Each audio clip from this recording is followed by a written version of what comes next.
Mwiriwe neza ndetse mwaramutse inshuti y'abakozi ba Pilot News TV bitewe naho muherereye. Ibaze kubona umukobwa w'intwari y'igihugu nyakwigendera Major General Gisa Rwigema uba akaba ari we uhagarariye u Rwanda ayoboye intumwa zikomeye mu gihugu cya Uganda.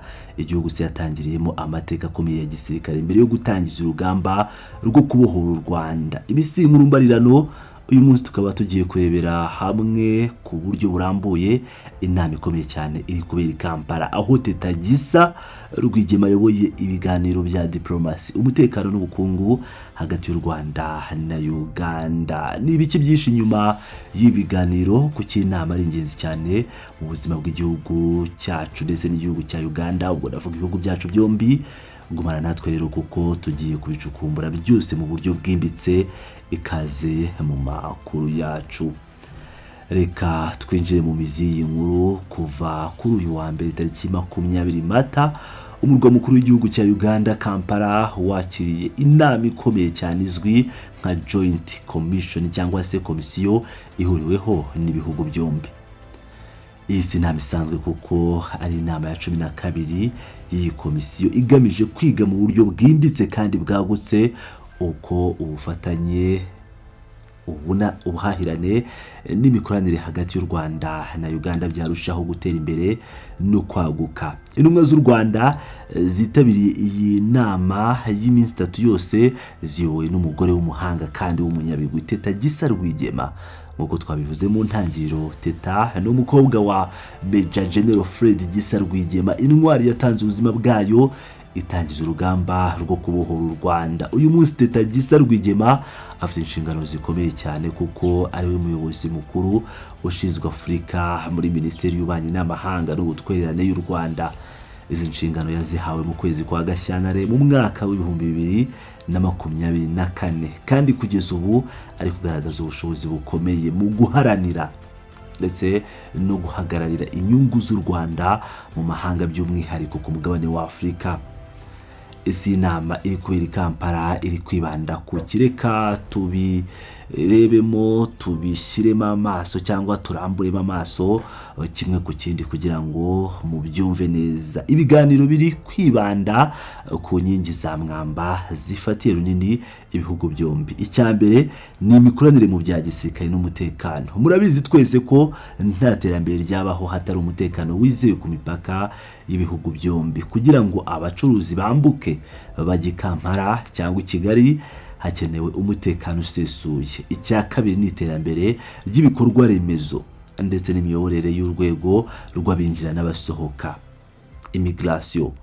Hano barareba uko urujya n'uruza rw'abantu n'ibintu rwarushaho koroha. Hari ubufatanye hagati ya polisi z'ibihugu byombi kugira ngo harwanywe ibyaha byambukiranya imipaka, uburezi n'ibindi byinshi bya buri munsi bifasha abaturage.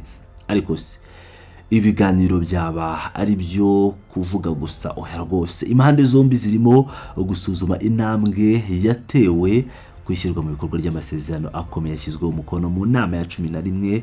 Iyi nama ya 11 yo yabereye mu murwa mukuru w'u Rwanda Kigali mu mwaka w'2023. Rero ubu barimo kwibaza bati ese kuva twava i Kigali muri 2023 ni ibiki twagezeho, ni ibiki byadindiye kandi twabikemura mu buhe buryo? Ibi nibyo byitwa diplomasi nziza ishingiye ku bikorwa. Ubwo inama ikomeye yatangizwaga ku mugaragaro i Kampala, Teta Gisa Rwigema yafashe ijambo atanga ubutumwa bukomeye kandi bwumvikana neza mu ijambo rye ririmo ubuhanga n'ikinyabupfura cya diplomasi. Yatangiye ashimira leta ya Uganda kubwo kwakira neza intumwa ayoboye. Yagize ati n'icyubahiro gikomeye kuri nge kugeza ku butegetsi n'abaturage ba Repubulika ya Uganda amagambo yishimwe kubwo bwakirwe bwuje urugwiro n'ubwitonzi mwatugaragarije. Ibi birerekana umubano mwiza uri kongera gushinga imizi hagati y'ibihugu byombi. Ntiyagarukiye aho, yakomeje agaragaza icyizere afitiye iyi nama agira ati ubufatanye bwagaragajwe kugeza ubu butuma ngira icyizere ko iyi nama izatanga umusaruro ufatika kandi ugira akamaro. Reka twongere dusobanure neza ibintu Gisa yabisobanuye cyangwa yasobanuye ko iyi komisiyo ihuriweho n'ibihugu byombi atari inama y'imihango gusa, ahubwo ari urwego rugaragaza ubushake bwa politiki n'ibyifuzo bikomeye by'abayobozi b'ibihugu byombi. Ibi bivuze iki rero? Bivuze ko abakuru b'ibihugu byombi bifuza kubona ubufatanye mu bya politiki n'ubukungu bushimangirwa rwose, bugashinga imizi igaragara hagati y'u Rwanda na Uganda. Mu kiganiro cye Teta yasabye abitabiriye inama bose kudata igihe, ahubwo bagafata uyu mwanya bagasuzuma aho ibikorwa bigeze kuva ku nama ya 11 yabereye i Kigali. Yasabye ko bibanda ku nzego zireba ubuzima bw'umuturage wa buri munsi. Izi nzego zirimo ubucuruzi n'imisoro y'agasutamo kugira ngo ubucuruzi bwambukiranya imipaka bwihute, umutekano n'ingabo byo gucunga amahoro, urwego rw'abinjira n'abasohoka ndetse n'ubutabera. Yanakomeje avuga ku bikorwa remezo, ingufu z'amashanyarazi, ubwikorezi bw'indege ndetse n'ikoranabuhanga mu itumanaho cyangwa se ICT. Ibi byose babirebera mu rwego rw'imishinga y'umuhora wa ruguru uzwi nka Northern Corridor.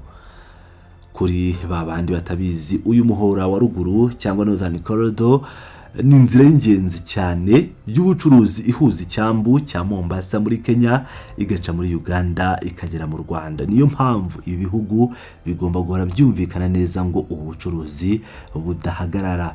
Ikindi gitekerezo gikomeye Teta Gisa Rwigema yazamuye nuko yashishikarije izi ntumwa z'ibihugu byombi ko ubufatanye butagomba kugarukira gusa ku by'umutekano n'ubucuruzi rusange. Yasabye ko ibikorwa byagurwa bikagera no mu zindi nzego z'ingenzi cyane zireba imibereho y'abaturage. Yavuze ko bagomba gukorana mu rwego rw'ubuzima, uburezi kugira ngo amashuri by'umwihariko abanyeshuri b'Abanyarwanda n'Abagande bige neza, ubuhinzi bugaburira ibihugu byacu, amagereza ndetse n'imiyoborere y'inzego z'ibanze cyangwa se local government. Ibi bigaragaza ko u Rwanda rwifuza ubuhahirane bugera hasi ku muturage wo mu cyaro. Uretse gusuzuma ibyagezweho byo mu rwego rw'amateka, Teta Gisa Rwigema yatanze umurongo ngenderwaho w'inama. Yashimangiye agira ati: iyi nama igomba kuba urubuga rutanga imyanzuro ifatika ishobora gushyirwa mu bikorwa igasubiza ibyifuzo by'abaturage bacu.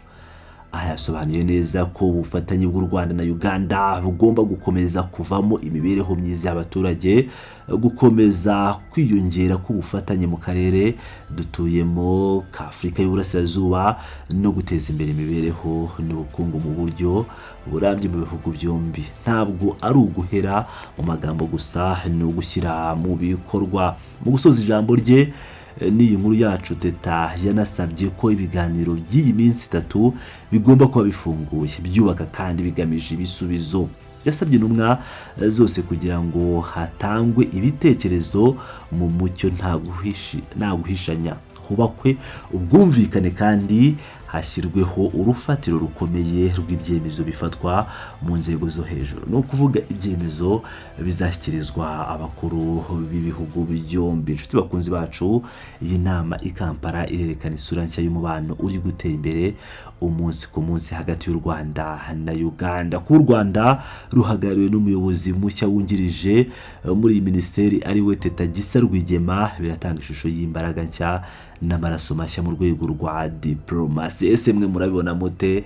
Ese murabona uko kwagura ubufatanye kugera hano mu by'ubuhinzi n'ubuzima bizazana impinduka zihuse ku muturage usanzwe cyangwa umuturage wo hasi? Ashaka kumva ibitekerezo byanyu muri comments hano hasi. Nibi nkuru wayikunze wakanda like, subscribe, ubundi tugakomeza kubana 5 kuri 5. Bakunda cyane muri abagaciro.